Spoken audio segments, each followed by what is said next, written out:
Selanjutnya saya akan menjelaskan mengenai standar nasional Indonesia. Dimulai dari definisi,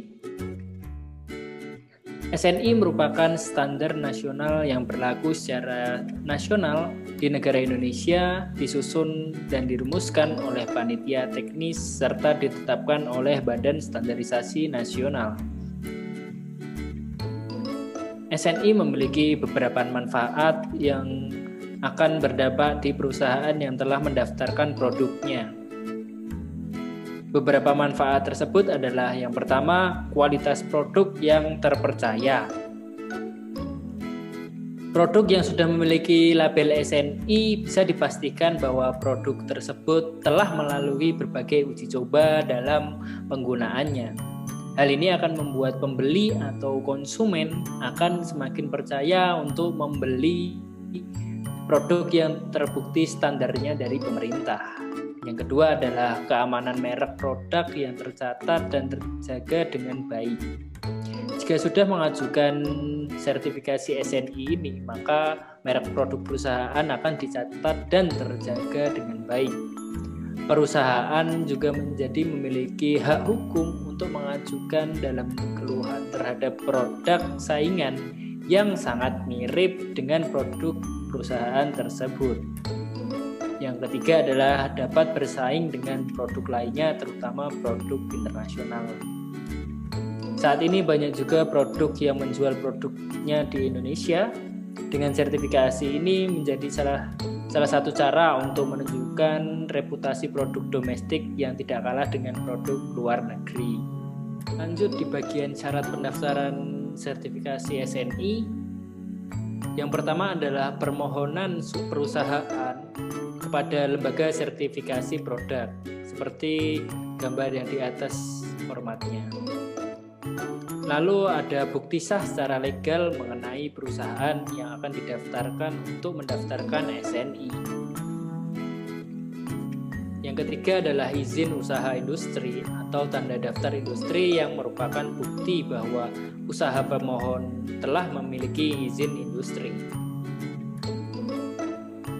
Lalu ada surat izin usaha perdagangan dan tanda daftar perusahaan yang menunjukkan bahwa perusahaan telah terdaftar resmi pada pihak terkait.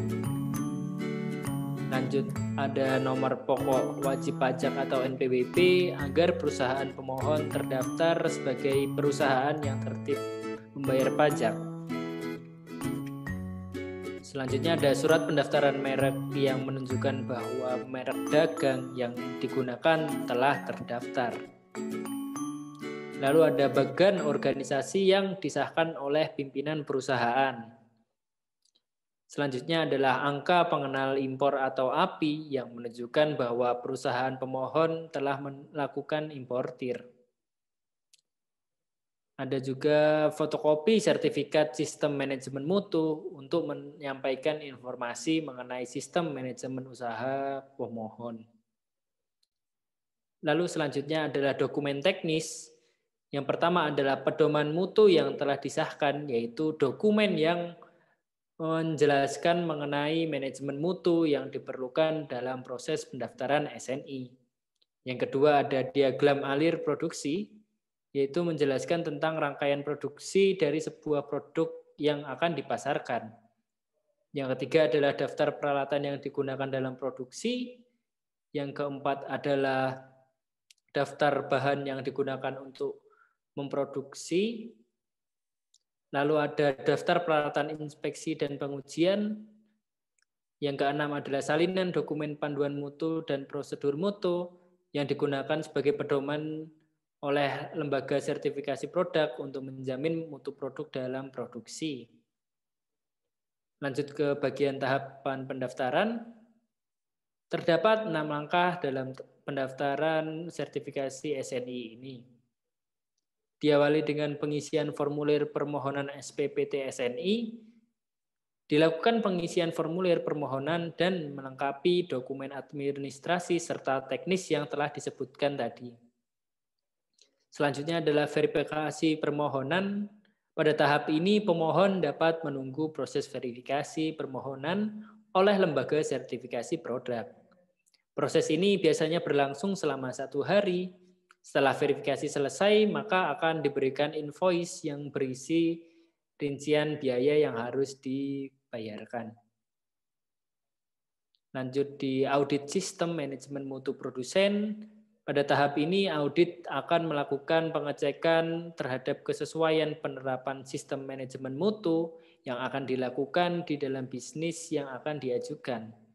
Instansi terkait akan melakukan beberapa audit mengenai yang pertama aktivitas usaha, yang kedua adalah perlengkapan yang digunakan dalam produksi, yang ketiga adalah unsur-unsur yang lainnya. Proses ini akan memerlukan waktu sekitar 5 hari dalam audit kesesuaian dan kecukupan. Selanjutnya adalah tahap pengujian dan penilaian sampel produk.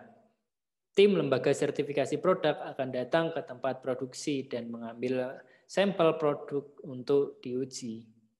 Proses ini umumnya membutuhkan waktu sekitar 20 hari, yang kemudian akan dilihat apakah hasil uji sudah sesuai dengan SNI atau belum. Jika ternyata belum, maka perusahaan akan diminta untuk menguji sendiri produk tersebut sampai sesuai dan kemudian layak untuk dicek kembali oleh tim lembaga sertifikasi produk. Selanjutnya adalah keputusan sertifikasi. Tim akan menerapkan hasil audit dan pengujian yang dilakukan. Proses penyiapan bahan rapat biasanya dilakukan selama 7 hari dan rapat panel berlangsung selama 1 hari saja. Pemberian sertifikasi produk penggunaan tanda SPPT SNI ini merupakan tahap yang terakhir. Tim lembaga sertifikasi produk akan mengklarifikasi perusahaan setelah rapat panel selesai.